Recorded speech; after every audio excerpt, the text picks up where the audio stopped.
এ কি বৌমা? হ্যাঁ মা বলো। কি ব্যাপার, তুমি এখানে একা একা বসে বসে ফোন ঘাঁটছো? বাপের বাড়ি থেকে কি কিছুই শিখে আসুনি? একজনের বাড়ি বেড়াতে এসেছে, সব বড়রা কাজ করছে, চলো আমার সাথে গিয়ে কাজ করবে। চলো না, তোমার মা বাড়িতে এসেছি, বসেই তো রয়েছে, একটু কোথাও ঘুরে আসি। তুমি ঘুরতে যাবে? ঠিক আছে, একটু বেলা পড়ুক, দাদুর মাঠে যে জমি আছে সেখানে গাজর চাষ হয়েছে, ওখান থেকে তোমাকে ঘুরিয়ে নিয়ে আসবো, কিন্তু একটু বেলাটা পড়ুক। আমার বাপের বাড়িতে এসেও বাবুকে নিয়ে ঘুরতে যাওয়া? দেখাচ্ছি মজাটা, ঘোরাচ্ছি আমি। বৌমা, হ্যাঁ তুমি এখানে বসে রয়েছো, চলো ওখানে দিদা দাদু মামা মামি সবাই গল্প করছে, চলো ওখানে বসে গল্প করবে, এসো এসো এসো, আচ্ছা। চলো চলো। শোনো বৌমা, এখানে এসেও ঘুরতে যাওয়া? আমার মান সম্মানটা রেখো, আর আমি যে তোমাকে ঘুরতে যেতে না বলেছি বাবু জানি জানতে না পারে। কি বৌমা, খাচ্ছো? খাও।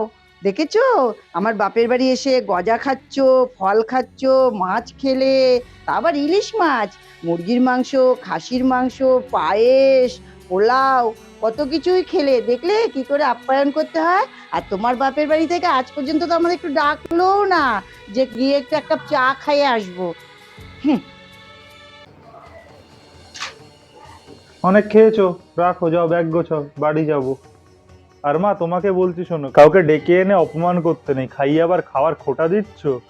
ওই বাবাকে তো তোমাদের বাড়ির লোক কোনোদিন ডাকেনি, আর ছাড়ো, কেনই বা সব বলছি। যাও তুমি ব্যাগ গোছাও, বাড়ি যাবো। এখন কুটনাবে গিয়া ছাড়, ঘরের বউ হইছে।